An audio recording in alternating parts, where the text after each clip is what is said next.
රජේනුත් clean කරන ඒ වැඩසටහන අයිති ජනාධිපති ලේකම් කාර්යාලයේ ප්‍රධාන ලේකම්තුමාටත් ඒ අවශ්‍ය කරන සියලු දෙනාටත් මේ පිළිබඳව දැන්නුවම එයින් කඩිනමින් අපේ නියෝජ්‍ය පොලිස්පතිතුමාට මේ මධ්‍යම පළාතේ හැම කෙනාටමත් නිලධාරීතුමන්ලට අධිකාරීතුමන්ලට මේ නෝට් අපේ ලේකම්තුමන්ලට ඒ විස්තර කරන්න මත්තෙන් මෙය පිරිසිදු කිරීමට සංවිධානය කරලා ඒවා සියල්ලම යොදු රජයේ වගකීම හරියාකාරව ඉටු කරගෙන එනවා. දැනුත් ඒ ආකාරයෙන් ඉටු කරනවා. මෙහි එයට තියෙන ප්‍රධාන වගකීම් කරුණු කීපයක්. එහි ආරක්ෂාව පළමු එක. ඒක පොලිසිය ප්‍රධානව. මෙවනුව ඊට සහාය ගන්න ආරක්ෂක හමුදාව. පළවෙනි මේක තමයි ආරක්ෂාව. ඒ පොලිස් ආරක්ෂාව.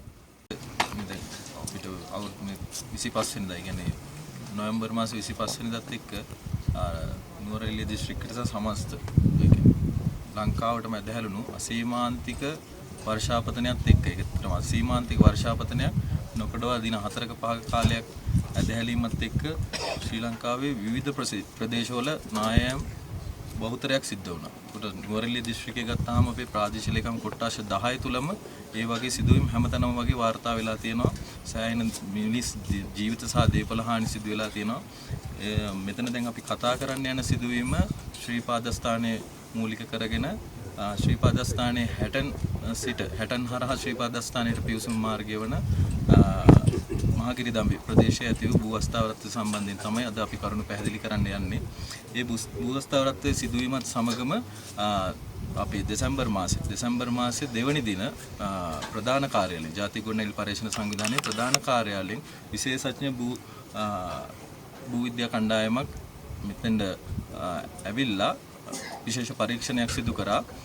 ඒ පරීක්ෂණයත් සමග අපි දැන්ට නුවරඑළිය දිසාපතිතුමිය වෙත පරීක්ෂණයේ ප්‍රතිඵලත් එක්ක නිර්දේශ ඇතුළත් වාර්තාවක් අපි ඉදිරිපත් කරලා තියෙනවා.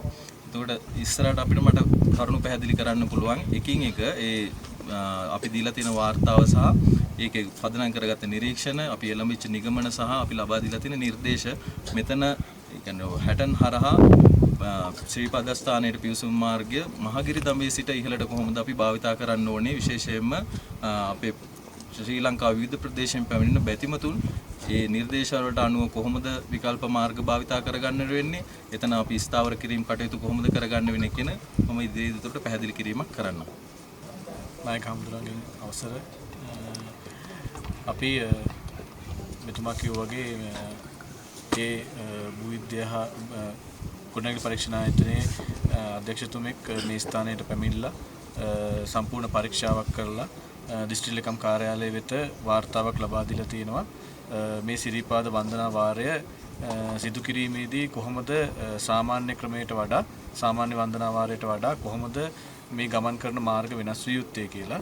ඉතින් ඒ වාර්තාව අනුව ඉදිකටු පහන අභියස සිට පලාබද්දල පාරට මේ එන මේ බැතිමතුන් හරවා යවලා රත්නපුර පාරෙන් වන්දනා කිරීම සුදුසුයි කියලා තමයි යෝජනා කරලා තියෙන්නේ. ඉතින් අපි මේ ප්‍රදේශයේ ප්‍රාදේශීය පරිපාලනයට වගකීම් නිලධාරීන් විදිහට අපි ඉදිරියේදී බලාපොරොත්තු වෙනවා අදාළ නිර්දේශ අනුව මේ වන්දනා වාරය සඳහා පැමිණෙන බැතිමතුන් ඒ නිර්දේශ වලට අනුව මඟ පෙන්වමින් ඔවුන්ගේ ආරක්ෂාව තහවුරු කරමින් මේ වන්දනා වාරය සාර්ථක කර ගැනීමට අපේ නායක ස්වාමීන් වහන්සේට සහායක් වීම සඳහා යන විශේෂයෙන්ම පසුගිය දිනවල පැවති අධික වර්ෂාපතනයත් සමග ඇති වූ පාරිසරික වෙනස් වීම එක්ක මේ විෂය පිළිබඳ විශේෂඥ දැනුම ඇති ගොඩනැගිලි පර්යේෂණ ආයතනය විසින් යම් උපමාන ලබා දීලා තියෙන ඒ වාර්තාවක් ශ්‍රී ලංකා පොලිසිය වෙතත් ලැබිලා තියෙනවා.